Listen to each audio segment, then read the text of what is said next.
Ngayon po, pupunta po ako sa Liwasang Bonifacio para ipahayag ang aking suporta para kay Senator Marcoleta dahil hindi pwede na hindi pantay ang kanilang pagpapatupad ng batas. Ayon po sa batas, ang dapat nakukulong ay yung mga nagnanakaw. Si Senator Marcoleta po, hindi po siya yung nagnakaw. Siya yung nakahuli. Siya yung nakabuko ng mga nagnakaw. Pero siya po yung gusto nilang ipakulong ngayon. Hindi po pwedeng balikwasin nila ang pagpapatupad ng batas. Opo. Sinabi ni Pangulong Bongbong Marcos Jr. bago po siya umalis papuntang Canada na hindi po siya nag-aalala sa INC na tuwing nagsasagawa po ng rally dahil alam niyang hindi magkakaroon ng gulo. Sa inyong pananaw, paningin na attorney, kung merong iba pang ipinaglalaban o ipapanawagan nga, bukod nga doon sa pagsuporta kay Senator Marcoleta, pinapayagan ho ba ng INC kahit ang ibang grupo ay iba po ang kanilang sinisigaw bukod po doon sa paghahayag ng kanilang suporta kay Senator Marcoleta? Tama po kayo. Ang slogan po ng rally na ito ay We Are One. Hindi ibig sabihin na INC lamang ang kasali. Kasama po lahat. Welcome po ang lahat at welcome po ang lahat ng mensahe dahil iisa lang naman po ang damdamin ng bawat Pilipino at yun ay itigil na ang korupsyon sa ating bansa. Hindi po mali na magsalita laban sa korupsyon. Hindi po mali na ipagpatuloy ang investigasyon laban sa korupsyon. Hindi po mali na ilabas ang katotohanan. Hindi po mali na manawagan na maipakulong ang lahat ng mga nagkasala. Wala pong mali doon at yun po ang gustong marinig ng lahat ng taong bayan. Iisa po ang ating boses. Sa lahat po ng mga Pilipino na nagsishare ng mensaheng iyon, welcome na welcome po para pumunta sa Liwasang Bonifacio at iparinig natin kay BBM ang mensaheng iyon na huwag ipitin ang pagpapalabas ng katotohanan tungkol sa nangyayaring korupsyon sa ating bansa. Opo, marami sa mga nagprotesta noon ang kinasuhan, inaresto dahil nga daw sa kanilang mga inihayag laban nga sa administrasyon, particular na sa Pangulong Bongbong Marcos Jr. May kasong inciting to sedition, may kasong, may itinuturing sila mga destabilizers din. Attorney, saan ba lulugar? Paano ba dapat balansehin ng taong bayan ang kanilang pagpapahayag? Dapat ba may limitation? Paano ba para sa kaalaman ng lahat? Huwag po tayong matakot dito sa administrasyong ito dahil nangiipit lamang sila. Ako po mismo ay may kaso na inciting to rebellion, inciting to sedition. Pero mali po ang kaso na ipinataw nila sa akin, ganoon din sa kaso na ipinataw nila kay Senator Marcoleta, ganoon din kay Leon Lebiste, ganoon din kay Kiko Barsaga. Lahat po ng mga kaso na iyon ay unmeritorious dahil po malinaw ang nasa saligang batas. Malaya po tayong magsalita at i-criticize ang ating gobyerno kapag ninanakaw na nila ang ating pera. Ang limitasyon lang po ng Revised Penal Code pagdating sa inciting ay huwag kang manawagan na saktan natin yung mga tauhan ng gobyerno.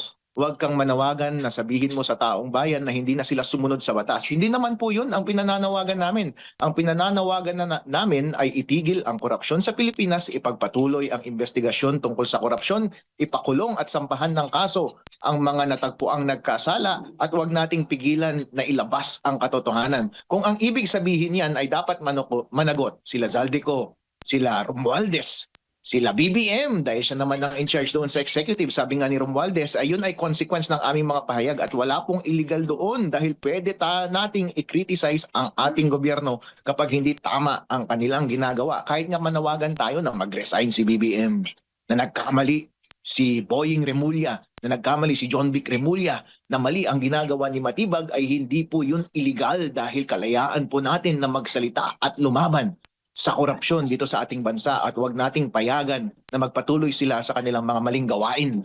Opo, at hindi naman po ipinagbabawal ng pamunuan ng INC yung mga ganung mga pahayag so far sa inyo pong pakikipag-coordinate doon po sa pamunuan na itong organizers ng rally dyan po sa Liwasang Bonifacio. Wala pong mga ganung pagbabawal. Opo. At attorney, ngayon nga ay nasa ibang bansa si Pangulong Bongbong Marcos Jr. habang itong pagtitipon ay isinasagawa dito sa Liwasang Bonifacio. Ano naman po ang inyong masasabi? Oh well, good luck sir.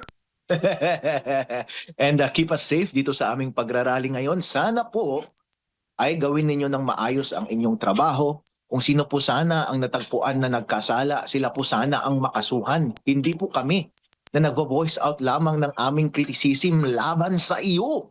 Dahil hindi mo po maitatanggi ang iyong accountability, Mr. BBM, Mr. President.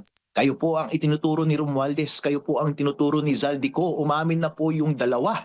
Bakit po lahat kayo ay hindi napapanagot? Bakit po ang inuutos ninyo ay ipakulong pa ang aming pinuno na siyang nangunguna sa investigasyon laban sa korupsyon? Mali po ang inyong ginagawa. But at any rate, sir, pabayaan nyo kaming mag-rally dito. Karapatan po namin yan. Watch na lang po kayo. Opo. Attorney, bago ko lang ipasok kay Partner Admar, may pahayag ang Ombudsman, Boying Rimulya, na tuloy ang paghahain po ng kaso laban po kay Senador Marcoleta sa kabilangan nitong mga pagtitipon, mga rallying ginagawa simula pa doon sa EDSA People Power Monument. At sabi pa ng ilan, palpak daw, hindi daw nagtagumpay dahil itutuloy na nga ng Ombudsman itong kaso laban sa Senador.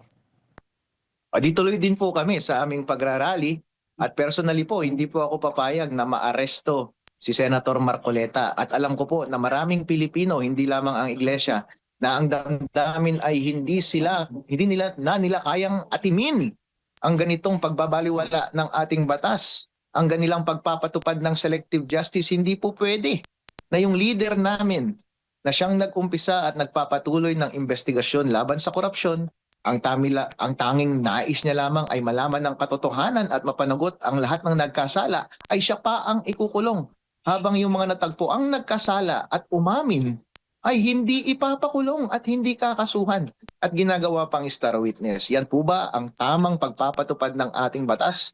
Balikwas na ba ang pagpapatupad dito sa bansang Pilipinas? Sa tingin ko po ay oo.